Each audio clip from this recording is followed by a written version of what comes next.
कौर। मैं कुमारी रीता सिंह आप सभी व्यूअर्स का अपने चैनल प्रयास पर स्वागत करते हैं। आप सभी के प्यार, उत्साह और प्रेरणा का नतीजा है कि हम आपके सामने अपने एक नए प्रयास के साथ फिर हाजिर हैं। आपके सुझाव हम तक पहुंच रहे हैं।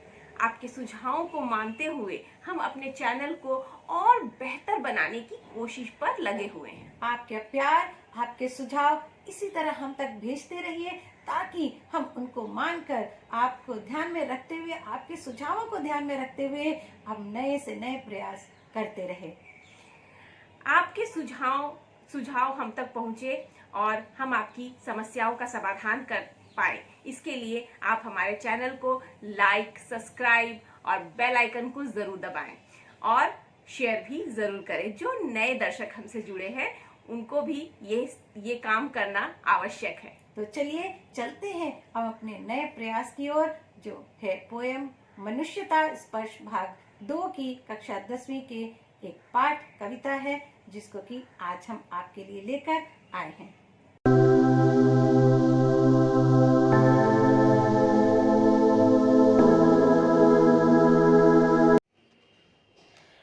तो चलिए पाठ 4 मनुष्यता की ओर बढ़ते हैं। मैथिली शरण गुप्त जी द्वारा रचित ये कविता, उसके विषय में थोड़ा परिचय, कवि परिचय और कविता के विषय में थोड़ी बात करके फिर हम आगे व्याख्या की ओर बढ़ेंगे। राष्ट्रकवि मैथिली शरण गुप्त का खड़ी बोली हिंदी के प्रारंभिक कवियों में सर्वाधिक लोकप्रिय एवं महत्वपूर्ण स्थान है। आचार्य महावीर प्रसाद द्विवेदी की प्रेरणा से आपने खड़ी बोली को अपनी रचनाओं का माध्यम बनाया और लोकप्रिय काव्य भाषा के रूप में स्थापित किया। मैथिली शरण गुप्त ने 5 महाकाव्य, 6 खंडकाव्य, 5 मौलिक नाटक एवं कुल मिलाकर लगभग 50 से अधिक महत्वपूर्ण रचनाएं की हैं। इन रचनाओं में उनके अखंड यश का आधार उनकी कृति भारत भारती है। भारत भारती में अतीतकालीन गौरव, वर्तमान कालीन शोचनीय दशा और भविष्य के लिए संदेश है। हम कौन थे, क्या हो गए और क्या होंगे, आओ विचारें आज मिलकर ये समस्याएं सभी। गुप्त जी की भाषा खड़ी बोली हिंदी है। अनुप्रास, रूपक, उत्प्रेक्षा, मानवीकरण, अलंकार उनकी कविता में सहज ही दिखाई देते हैं। कविता छंदमयी है और मूलतः वीर रस की प्रधानता उसमें है। मैथिली शरण गुप्त द्वारा रचित मनुष्यता कविता मानव के उन आदर्शों का स्मरण दिलाती है जिन पर हमारी मानवीय सभ्यता एवं संस्कृति का संसार आधारित है। प्रकृति के अन्य प्राणियों की तुलना में मनुष्य में चेतना शक्ति की प्रबलता होती है। इसी से मनुष्य अपने स्वार्थ की तुलना में परोपकार एवं परहित के कार्य करने की भावना एवं सामर्थ्य रखता है। पशु अपने अपने हिस्से की घास चढ़ लेते हैं, किंतु मनुष्य तो परिवार, समाज, देश एवं मनुष्यता की भावना रखता है, इसलिए उसके कर्म परोपकार सम्मत होते हैं।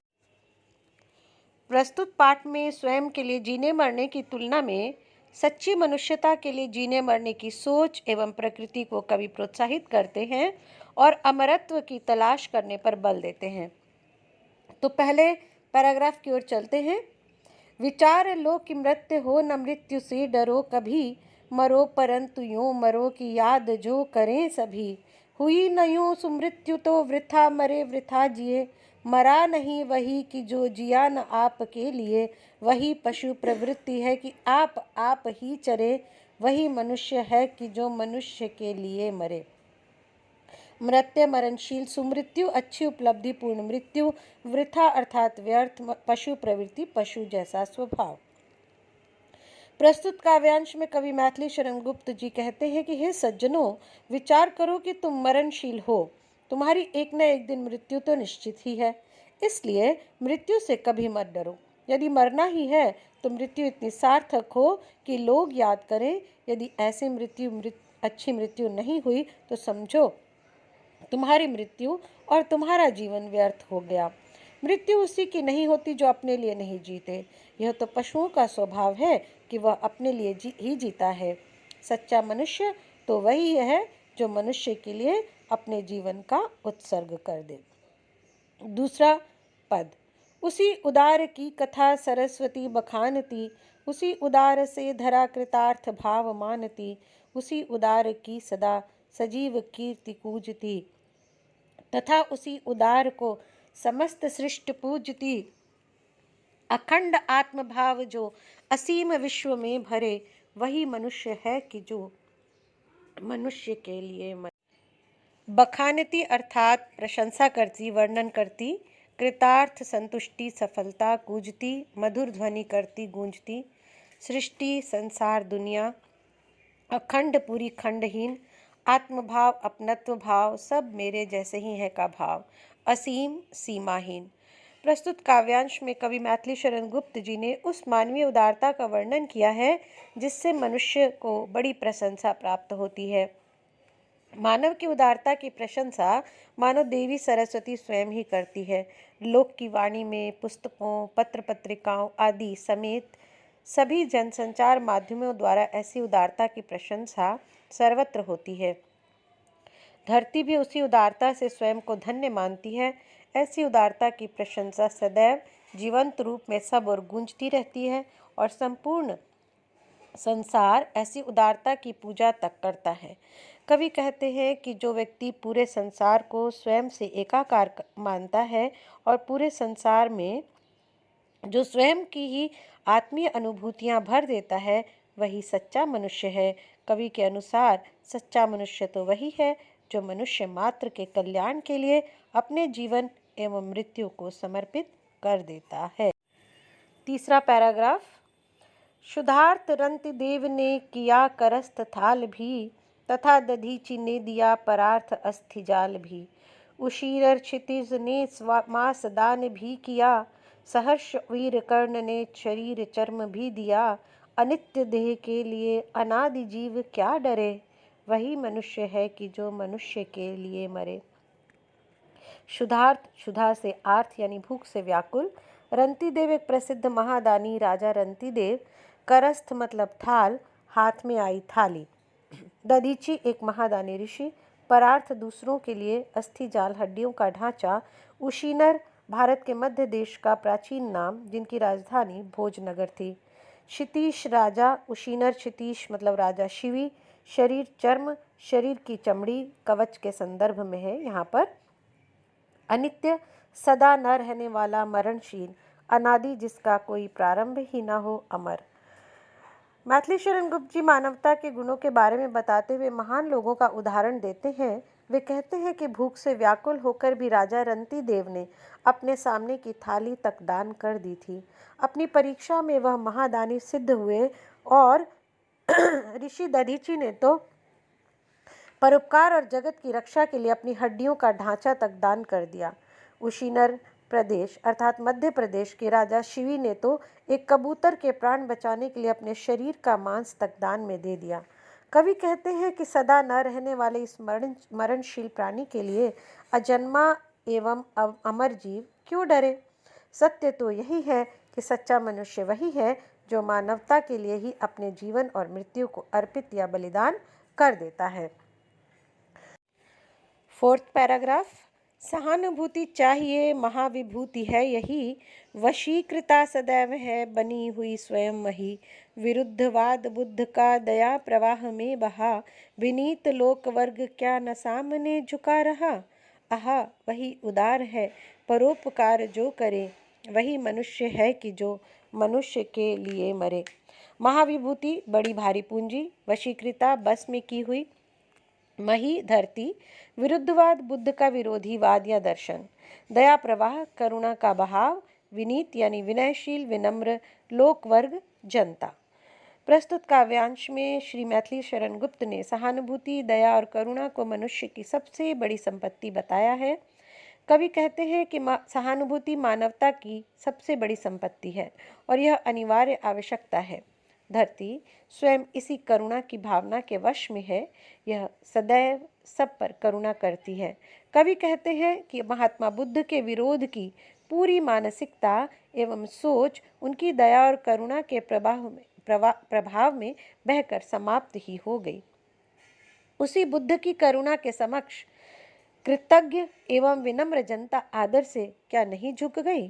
कवि के अनुसार स्वभाव से उदार व्यक्ति भी सच्चा उदार तभी सिद्ध होगा जब वह परोपकार के कार्य करेगा। सच्चा मनुष्य तो वही है जो मनुष्य के उपकार के लिए जिए और मृत्यु को प्राप्त हो। 5वां पैराग्राफ, रहो न भूल के कभी मदांध तुझ वित्त में, सनाथ जान आपको करो न गर्व चित्त में, अनाथ कौन है यहाँ त्रिलोकनाथ साथ है, दयाल दीन बंधु के बड़े विशाल हाथ हैं, अतीव भाग्यहीन है अधीर भाव जो करे, वही मनुष्य है कि जो मनुष्य के लिए मरे।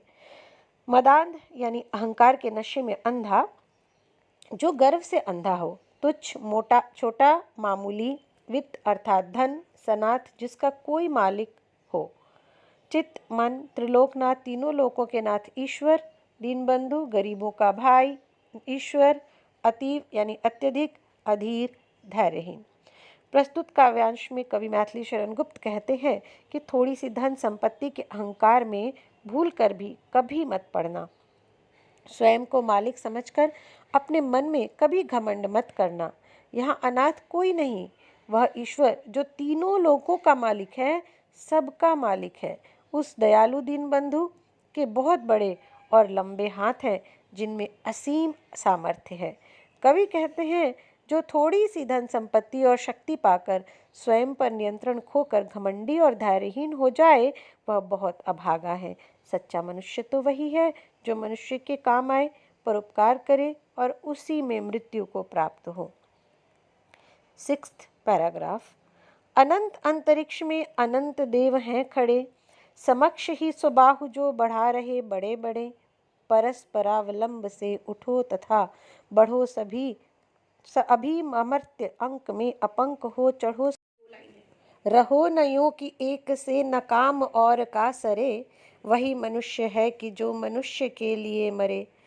अनंत जिसका अंत न हो, अंतरिक्ष आकाश, समक्ष सामने, स्वबाहु अपनी बाहें, परस्परावलंब एक दूसरे के सहारे, अमर्त्य अंग अमर देवताओं का आलिंगन, अपंक मतलब बिना कलंक के। इस काव्यांश में कवि श्री मैथिली शरण गुप्त एक दूसरे के सहयोग से ऊपर चढ़ने और स्वर्ग के देवी देवताओं तक की कृपा पाने की राह सुझाते हैं। कवि कहते हैं कि सीमाहीन आकाश में अनगिनत देवी देवता उदार चरित्र वालों के स्वागत में अपनी बाहें खोले खड़े हैं। इस अवसर पर सभी लोग एक दूसरे के सहारे उठकर आगे बढ़ें और मुक्ति का मार्ग पाएं। कवि के अनुसार इस तरह रहना ठीक नहीं है, किसी के बिना आपका काम चल जाता हो। एक दूसरे के सहयोग के बिना जीने का कोई अर्थ नहीं। सच्चा मनुष्य वही है जो मानवता के लिए जिए और उसी के हित में अपनी मृत्यु को समर्पित कर दे। मनुष्य मात्र बंधु है, यही बड़ा विवेक है। 7 पैराग्राफ, पुराण पुरुष स्वयंभू पिता प्रसिद्ध एक है, फलानुसार कर्म के अवश्य बाह्य भेद हैं, परंतु अंतरैक्य में प्रमाणभूत वेद है। अनर्थ है कि बंधु ही न बंधु की व्यथा हरे, वही मनुष्य है कि जो मनुष्य के लिए मरे। पुराण पुरुष यानी पुराणों में वर्णित पुरुष ईश्वर, स्वयंभू स्वयं उत्पन्न होने वाला परमात्मा, अंतरैक्य अंतःकरण की एकता, आत्मा की एकता, प्रमाणभूत यानी साक्षी प्रत्यक्ष प्रमाण। प्रस्तुत काव्यांश में मैथिली शरण गुप्त ने सभी मनुष्यों के बीच एक ही संबंध स्पष्ट किया है, वह है बंधुत्व का, क्योंकि सभी उसी एक परम पिता की संतानें हैं। कवि कहते हैं कि सबसे बड़े विवेक की बात यही है कि मनुष्य मनुष्य आपस में बंधु हैं। ऐसा इसलिए कहा गया है क्योंकि पुराणों के अनुसार तो सभी उस परम पिता की ही संतानें हैं। केवल कर्तव्य के भेद के कारण सबके बीच भेद दिखाई देता है, किंतु सभी मनुष्य वास्तव में आत्मा के स्तर पर एक ही जैसे हैं। यह वेदों द्वारा प्रमाणित है। कवि कहते हैं कि सबसे बड़ा अनर्थ यह है कि भाई होकर भी कोई अपने भाई के दुखों को दूर नहीं करता, जबकि सच्चा मनुष्य तो वही है जो मनुष्य के हित एवं मानवता के लिए अपनी मृत्यु भी समर्पित कर दे। 8वां पैराग्राफ, चलो अभीष्ट मार्ग में सहर्ष खेलते हुए, विपत्ति विघ्न जोग पड़े उन्हें ढकेलते हुए, घटे न हेल मेल हाँ बढ़े न भिन्नता कभी, अतर्क एक पंथ के सतर्क पंथ हो सभी, तभी समर्थ भाव है कि तारता हुआ तरे, वही मनुष्य है कि जो मनुष्य के लिए मरे। अभीष्ट अर्थात इच्छित, अभिलाषित, चाहा हुआ, सहर्ष प्रसन्नता पूर्वक, हेलमेल मेल मिलाप, अतर्क बिना तर्क के निर्विवाद, सतर्क यानी सावधान, पंथ, संप्रदाय, रास्ता। प्रस्तुत अंतिम पैराग्राफ में प्रस्तुत कविता में कवि मैथिली शरण गुप्त कह रहे हैं कि इच्छित लक्ष्य पर हंसी खुशी के साथ खेलते हुए मुसीबतों बाधाओं को पार करके निरंतर प्रगति पथ पर चलना चाहिए। इस रास्ते पर मेल मिलाप और भाईचारा घटे नहीं और न ही मनुष्यों में आपसी भेदभाव और विभिन्नता रहे। इस बिना तर्क के एक सुनिश्चित लक्ष्य पर आगे बढ़ते हुए हमें निरंतर सतर्क एवं प्रयत्नशील रहना होगा। सत्य तो यह है कि हमारी शक्ति और सामर्थ्य तभी सार्थक होगी जब हम दूसरों को पार लगाते हुए ही अपने जीवन की नाव को पार लगाएं।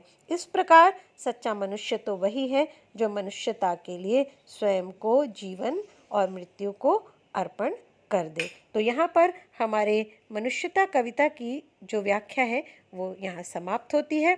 आशा करती हूँ कि आपको यहाँ तक बहुत सहायता मिलेगी, समझ में आएगा भली भांति।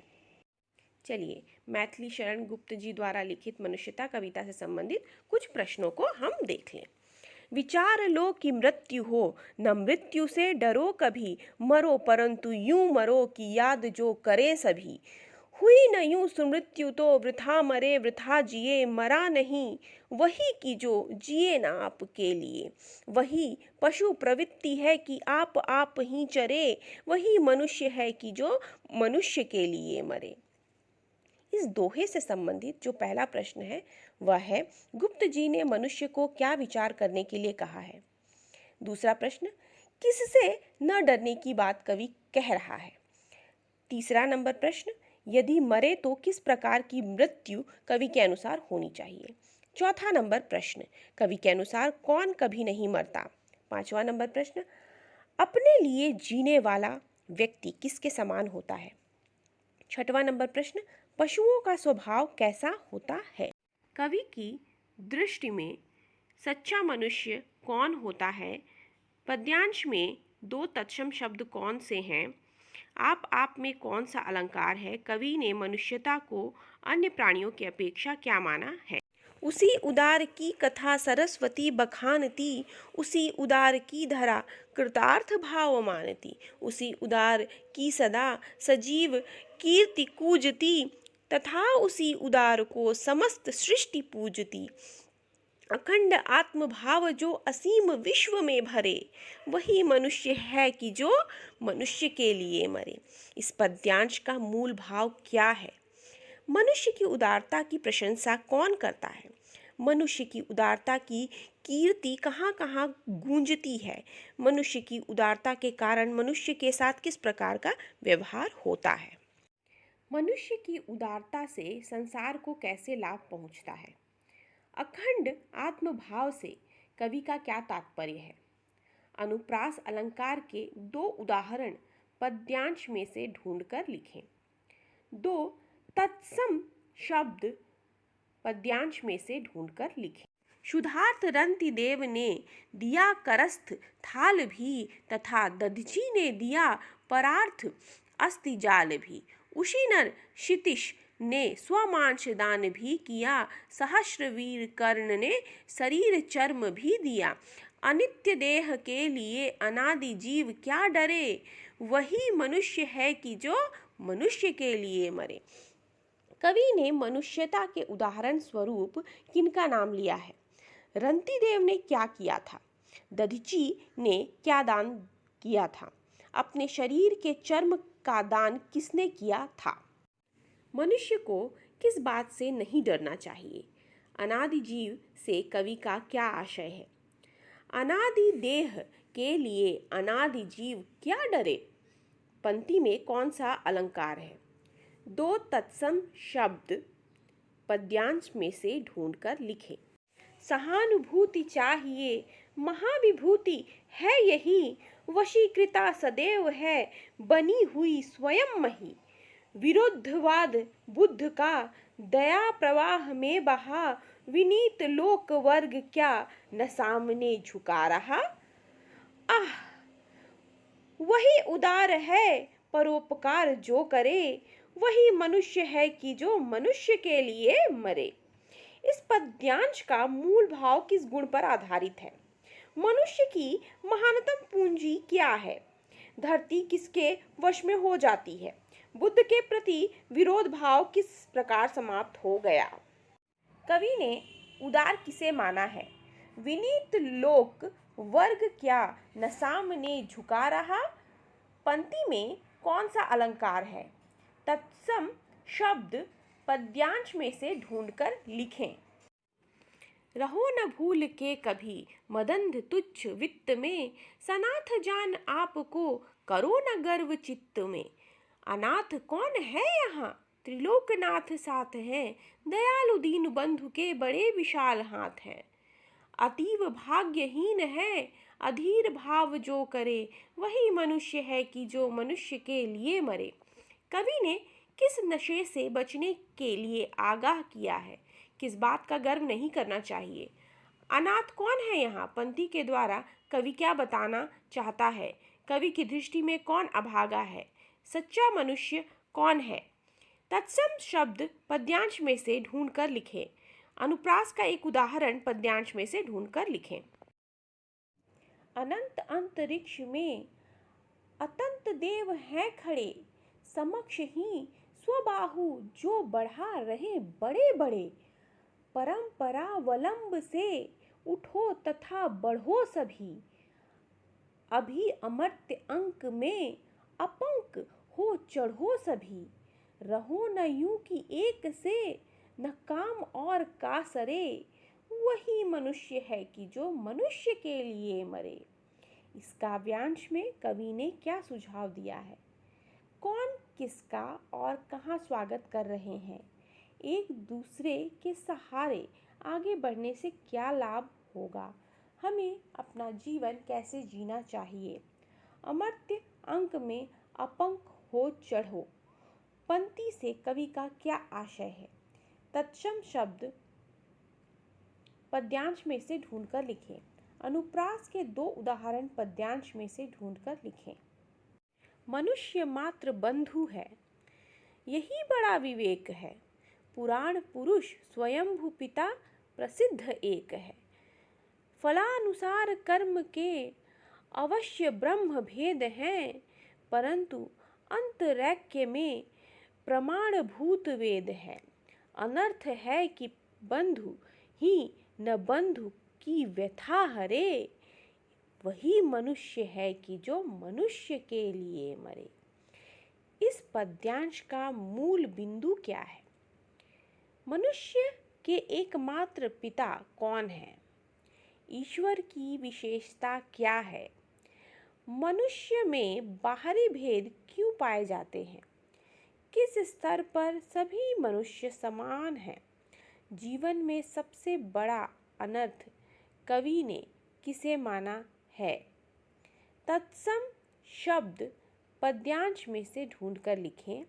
अनुप्रास के उदाहरण पद्यांश में से ढूंढकर लिखें। चलो अभिष्ट मार्ग में सहस्र खेलते हुए, विपत्ति विघ्न जो पड़े उन्हें ढकेलते हुए। घटे न हेल मेल हाँ, बढ़े न भिन्नता कभी, अतर्क एक पंथ के सतर्क पंथ हो सभी।